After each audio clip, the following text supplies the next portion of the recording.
Hey YouTube, it's Justin, aka Demonic Sweaters, and I'm here again with another electronic drum tutorial today. Actually, this is going to be an electronic acoustic hybrid kind of tutorial type thingy.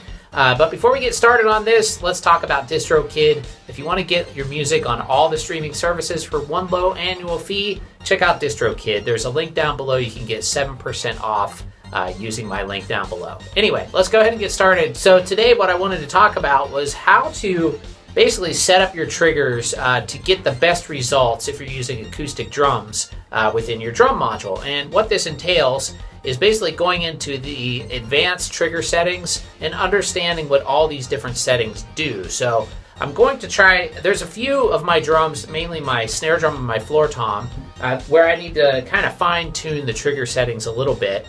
So I was just going to go ahead and do that with you guys watching so that way you could see how I do it, and also just kind of explain what all the different parameters within the drum module actually mean. Now, I'm using a Roland TD6 in this tutorial, but most of these settings will be in almost any Roland module, any one of the mid-tier to upper level Roland modules, as well as most Yamaha and some of the higher end Alesis modules as well. The lower end stuff won't have some of these.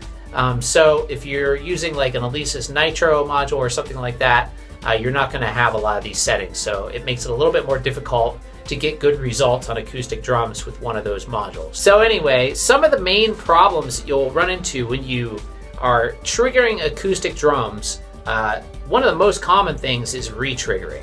And what that means is when you hit the drum, you get two sounds or more than two sounds instead of one. And the reason why this happens on acoustic drums is because the head, since it's a real drum head and there's no dampening inside of the drum, the head sort of vibrates like this and can cause the trigger to trigger multiple times after you hit it. Now, luckily, there are ways to get rid of this, and you can get pretty good results if you just, have patience and try to set up the drum module to get rid of all the retriggering. Another common problem is mistriggering. And there's kind of a balance you have to find between the retriggering and the mistriggering within the parameters. But the best way to do that is to understand what the settings mean. So I'm going to go ahead and switch the camera over to the module so you guys can see what I'm doing.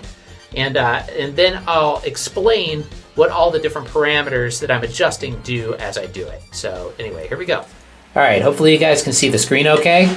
So let me go ahead and start with the floor tom here. The floor tom's giving me a little bit of trouble, and let me just play it a little bit so you guys can tell what I mean. I'm only recording the triggered sound right now, not the acoustic drum sound, so that way you can really hear what I'm talking about. So here we go.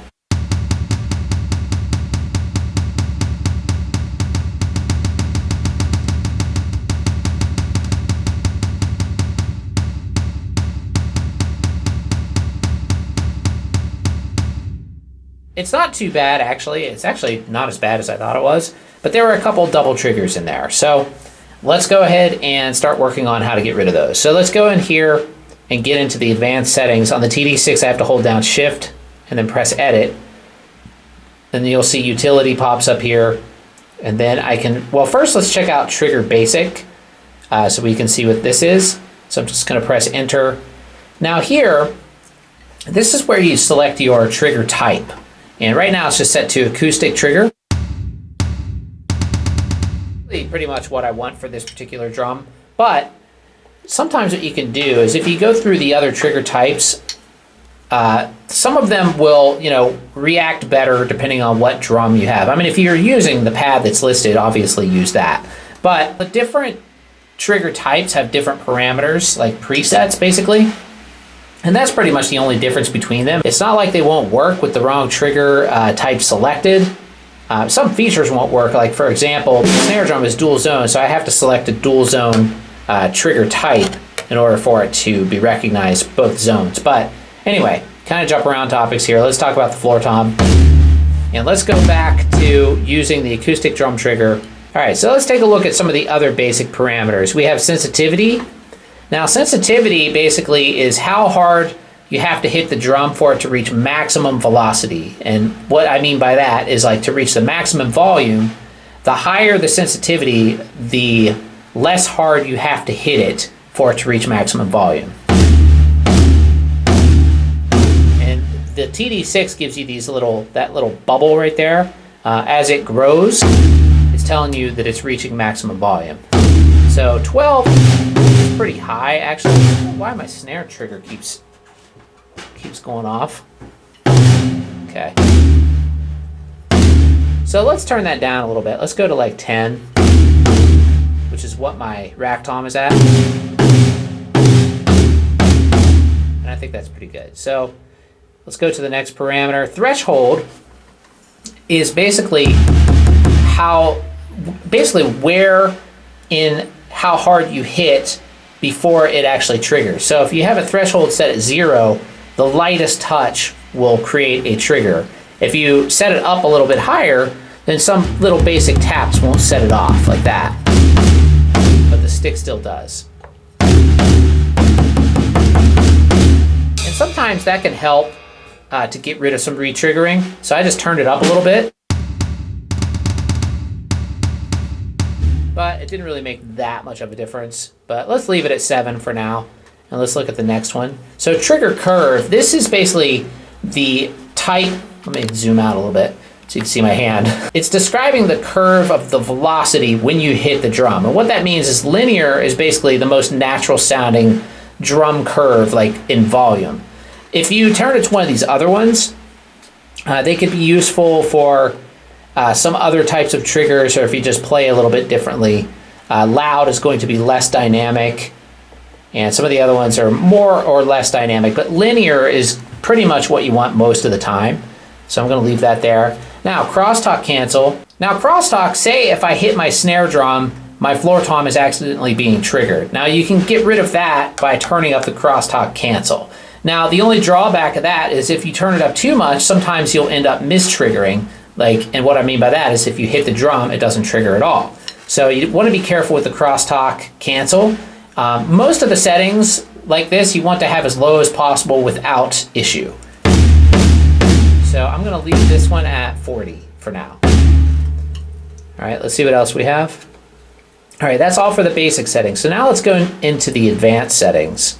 Okay, now scan time actually has a lot to do with dynamics. Now, the lower the scan time, you may not have as much dynamics, but you're also going to have less latency from the time when you hit the drum. Now, if you raise your scan time a little bit, then it will be a little more dynamic, but a little bit more latency. Now, 3 milliseconds of latency really is nothing. It's really pretty much undetectable by the human ear. So, I'm getting a lot of double triggers now. But anyway, that's what that does. If you're feeling like when you hit the drum, you're getting a lot of the same level of velocity, then you want to turn up your scan time, but don't do it too much or you're going to start to notice some latency. So let's move on to the next one. Okay, so now here we are with retrigger cancel. Basically, there's two settings that deal with retriggering. One is retrigger cancel and the other one is mask time. Now, these kind of do the same kind of thing, which is a little bit weird, but they just do it in a different way. Retrigger cancel kind of uses the drum module to try to figure out basically what was meant to be a hit and what was not meant to be a hit, and it tries to trigger that based on, I'm not sure how it does it, but based on some kind of computation in there. And then mask time basically only triggers with any hit that was hit within that amount of time. The 12 milliseconds is what this one is at right now. So anything outside of that 12 milliseconds is not going to trigger. So I'm going to leave the mask time alone for now, but I'm going to turn up my retrigger cancel a little bit. So let's go up to like 6.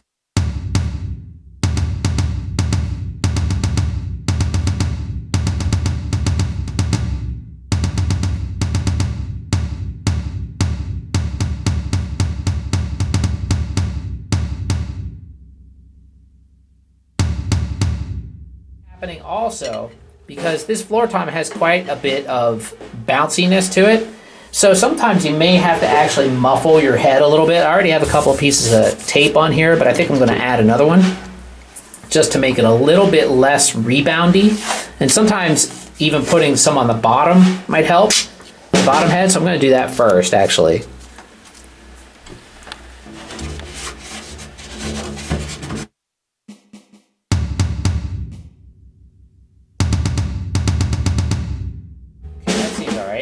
put another one on the top.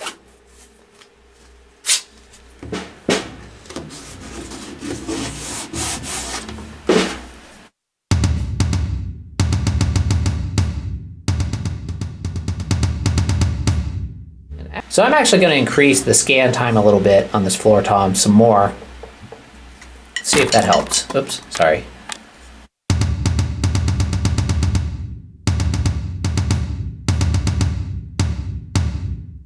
Try to go even more. Oh, that's as high as it goes, 4 milliseconds.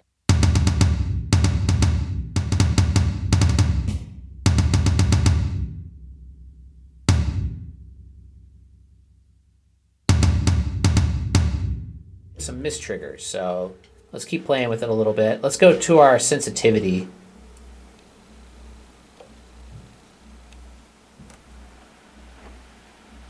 And turn that back up a little bit.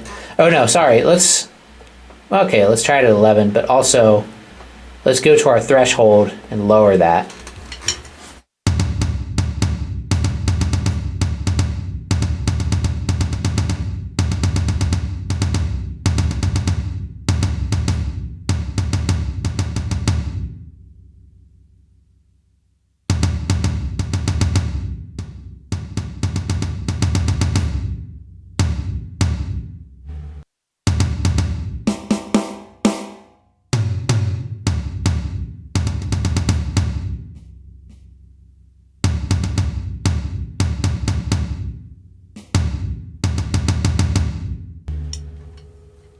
Okay, that's starting to seem pretty good.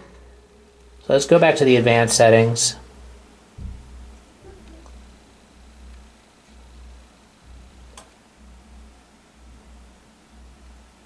Okay, retrigger cancels at 6. Mass time is 12, which is pretty high. Let's lower that a little bit.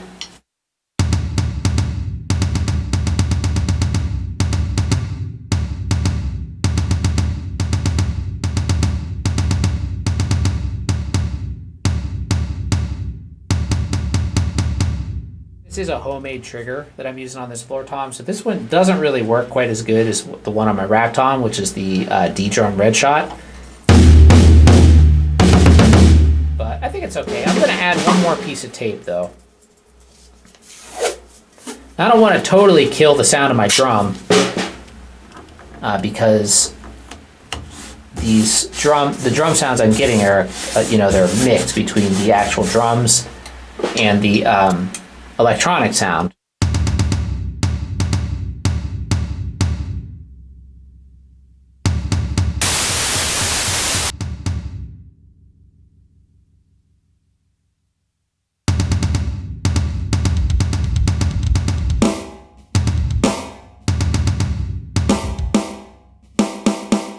Now let's mess with the snare drum.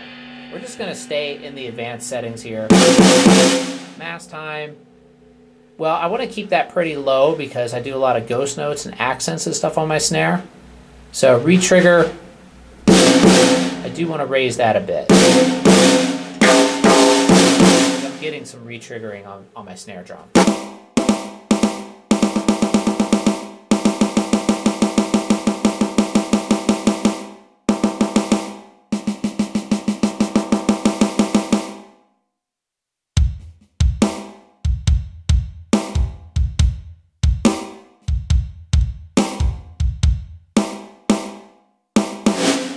Hearing a bit of retrigger, so let's raise that a little bit more.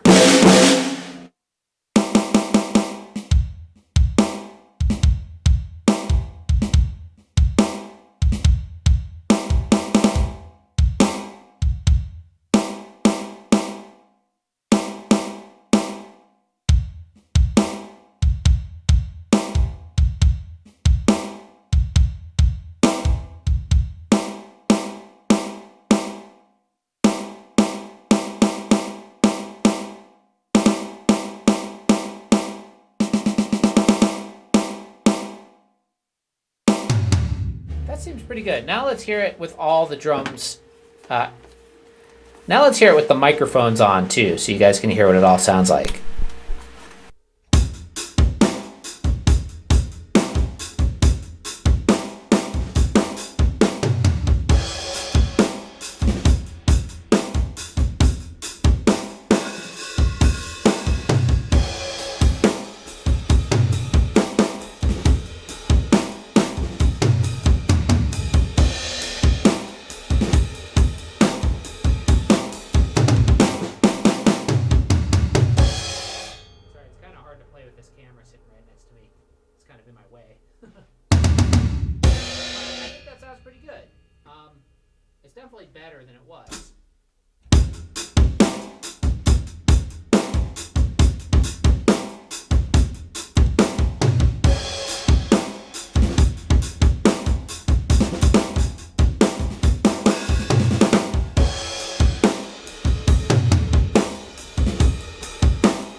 All right, everybody, that's going to be all for today's video. Hopefully you learned something.